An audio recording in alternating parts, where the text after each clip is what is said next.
The choices we make, the actions we take, chart the course for our future generations. This parasha continues to chronicle the life of Abraham, the father of Isaac, his wife Rebekah, along with their children Jacob and Esau.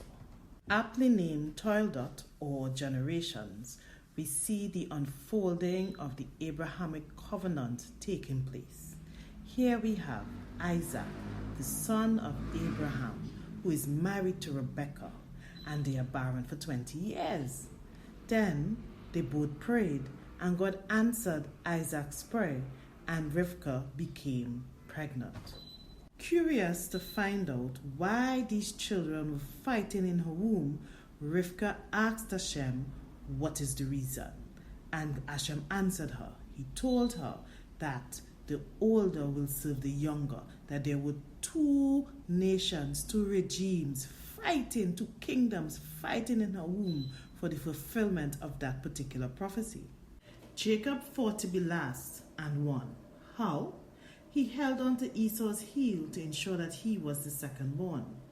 So he knew that the prophecy given to both him and his brother belonged to him.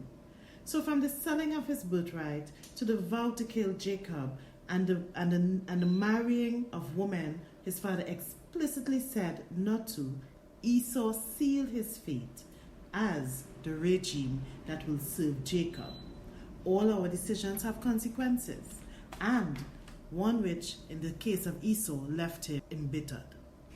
Jacob, on the other hand, dwelt in tents, studied and applied Torah to his life. He received the blessing as prescribed by the prophecy from his father before he died. Jacob's choices brought him the blessings. We all have choices. The decisions and their associated consequences are ours to bear. Where have our choices left us? What do we do? Rebekah's decision to ensure that the prophecy come to pass resulted in the Abrahamic covenant being fulfilled through Jacob, as Israel was born through him. Societal norms dictated that the inheritance go to the firstborn male or the unique-born son, but God changed it with the birth of these twins. His prophecy indicated that much.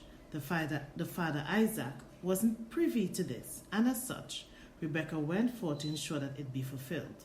The blessing Jacob got was a foretelling of the future and what will happen to Joseph and his sons and his lineage. So you see, sometimes the prophecy is for your generations and not for you at that point in time. Just like his father Abraham, Isaac lied and said that Rivkah was his sister when he went down to Gerar, because he was afraid because of her beauty that they would kill him for his wife. The king found out when he saw them together, and just like his father, he got the protection of the king for his life and his family, and he increased in wealth in that place. He was so wealthy that he got driven out because the Philistines were jealous of him and his blessings. But when he went, so did his blessings. Recognizing that jealousy caused the favor of God to go with Isaac, they seeked him out and made a treaty with him to ensure that they would be at peace with Isaac.